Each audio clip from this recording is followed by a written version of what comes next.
Alright, hello and welcome back to another episode of Exos Heroes, and today we'll continue our special dungeon series here, and today we'll be looking at the Frost dungeon, and we're gonna use Ancient Gold Mine as the example this time because Ancient Gold Mine does have a couple of unique mechanics that we want to explain here.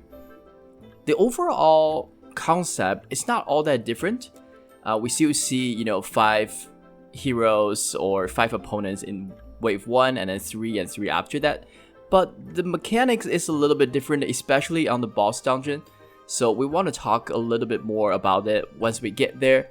But before we go even further, I just want to say at the time of this recording we did just hit 300 subscribers, so I just want to say a big thank you to everyone who has been supporting us and all the viewers who have watched and liked our videos. So thank you guys so much. And as always, if you do find this video helpful, and if you did enjoy it, please leave a like and subscribe.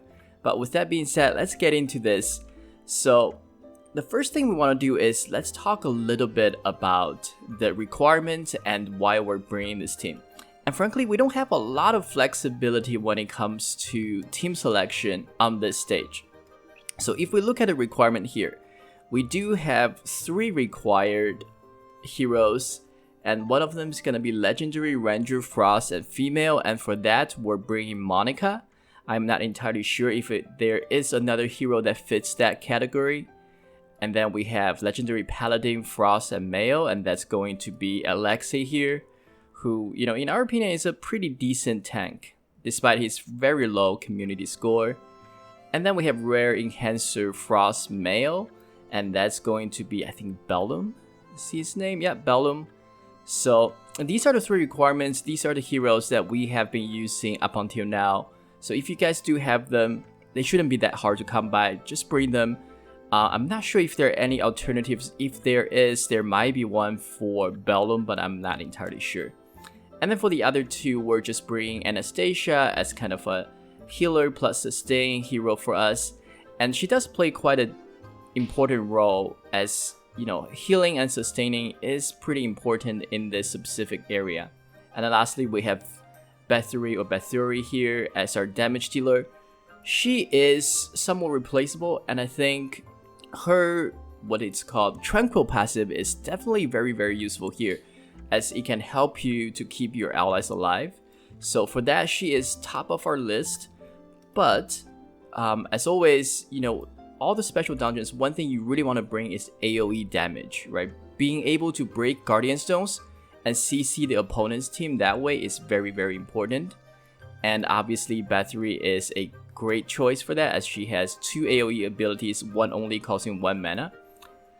However, if you don't have her, an alternative option that you can potentially bring is someone such as, if I can find her here, there she is.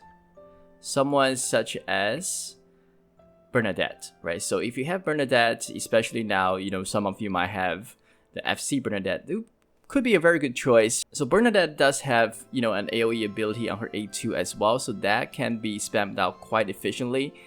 She only has, her A1 is only just a single target, so that might be a little bit an issue here. But for the most part, you should be able to manage with Bernadette as well.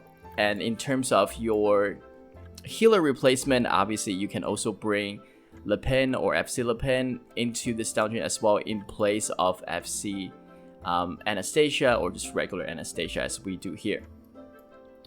So with that being said, let's get back into it. Oh, actually, before we go even further, there is one other hero I would like to point out. And he can actually be used in place of Bathory, and that's going to be this guy right here, Wailer. So Wailer is one of those heroes that we really like. 0 mana requirement, A2 that does AoE damage. The damage isn't great, but it's all about bringing those AoE damages so you can lock down the opponents through Guardian Stone breaks. So this can be an alternative if you guys do have to have someone who can fill in that AoE Guardian Stone controller role. But that just means you need to require a little bit more damage from the other areas of your team. But this is the team we're going to go with. As you can see, our combat level is way low. This is easy, I'll say like maybe, what is this, 70% of the way to the full requirement. So this is not a strong team, but as you guys will see, even without it, you guys definitely don't need to, you know, be up there in order to do the special dungeons. You can definitely do these even with a relatively subpar team like this. So let's get into here and let's see what we can do. So as always, you know, once we get in here, the first wave, what we want to do is we just want to crowd control them as much as we can. The interesting thing about this is, in terms of the turn mechanics, they will always, so the opponents here, they will always get their moves, all 5 of them will always move right after 3 of their heroes have had their turn. So that is going to be the case every single time, so just keep that in mind. So what we want to do here, because the fact that we cannot really outpace them since this turn order is set, we just want to break a Guardian Stone off each one of them, and then we'll have Bathory coming in here and just do a little bit of AoE damage, and this way we can lock down at least 2 of them, so we'll only be receiving damage from the 3 on the left. But as you can see, they do quite a amount of damage. Anastasia, that's why she comes in very handy here, be able to help us to heal up, and then from here we'll rotate to the last 3 and then try to break these Guardian Stones as we can here. Bathory will come back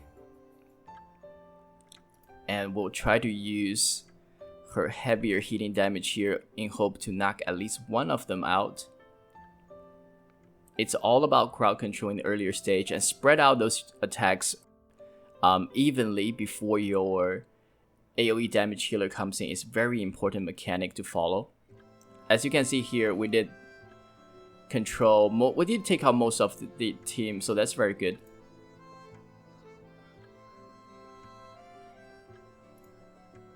And here we go. So not too different in terms of the way we approach the first stage, but because of the turn meter, you just need to be a little bit more careful.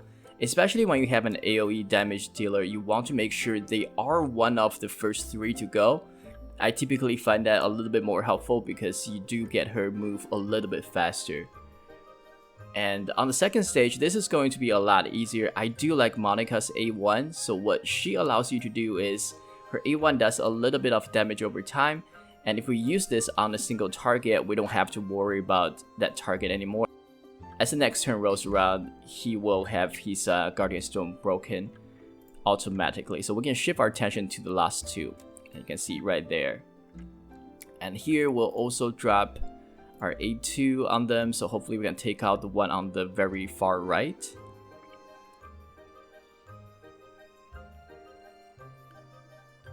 I think we just did. Yeah, there we go. And let's see, our team is relatively low, so since we have a little bit of time, let's heal up here. And we'll try to break the Guardian Stone on the one on the far left. See, we'll take out this one here. Just use our A1. There we go. Alright, so second stage, pretty easy, pretty straightforward, just a simplified version of stage 1. Now this stage is going to be a little bit trickier. The 2 on each side, those ads over here, they don't really do that much, and our approach is going to be the same. CC them through Guardian Stone Break, and that's how we're gonna take them out as soon as we can. But the boss, what he can do is, he has this weird mechanic where he puts on this damage reflection, I think for 12 turns, which is quite long, right? So 12 turns, damage reflection. So that's one thing you need to really watch out, because as you spam all those damages, you're going to be taking a decent amount of return fire as well. So keep an eye out on your HP, as you don't really want your team to drop too low on HP. So whenever they do, whenever someone seems to be in critical danger, make sure you heal up with Anastasia or whoever the healer you have. But another issue is, as you can see, some of these heroes only have 1 Guardian Stone. And the damage reflection coming from the boss, what it does is every single time it breaks one Guardian Stone, regardless of the type of Guardian Stone. So as we can see here, we have 5 Guardian Stones on battery and different types. They will get broken regardless. So if she attacks this boss 5 times, she will get stunned, right? So that's one mechanic that's very, very difficult to deal with. Especially if all of your hero only has 1 Guardian Stone. That means every time they attack and they take damage in return from the damage reflection, they will also have their Guardian Stone broken and then unable to move for the next few turns. So be very careful about that.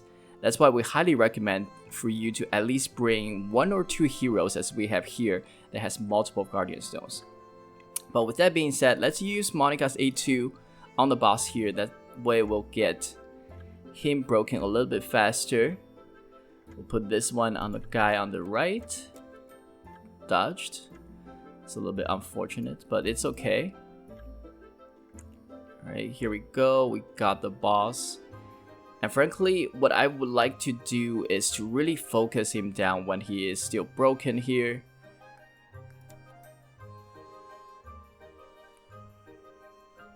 Let's take that eye. Another dodge. Come on, guys. Alright, I think the boss will get his turn pretty soon, and you see the damage reflection come in. There's the thrust, which is also very annoying. Alright, let's get this guy out. Let's see if we can. If not, at least we'll freeze him for a few turns.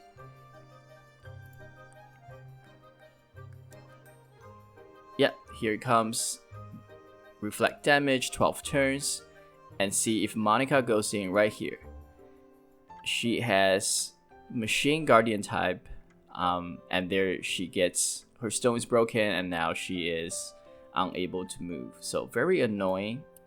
But let's focus on the 2 on the side first. Here we go. Let's do as much damage as we can. So when the boss reflection reflect damage is on, make sure you use your weaker heroes on the ones on the side if you can. But obviously at this point our only target is the boss. But as you can see here, we did manage to get through him fairly easily.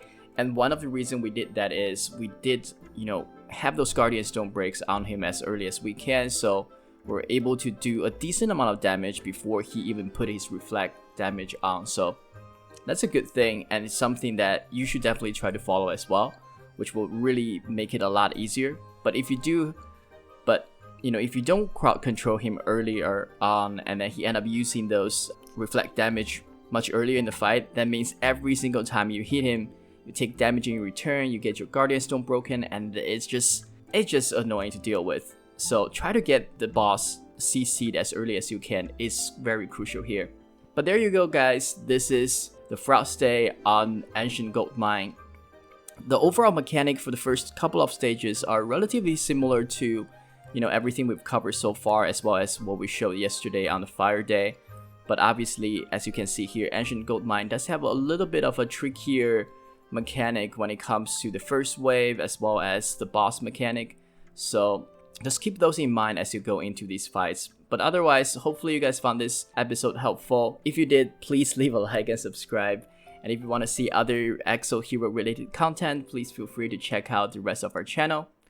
And as always, we'll come back with another episode of this tomorrow, as we'll be covering the nature days. But with that being said, we'll see you guys very soon in the next episode. Bye bye.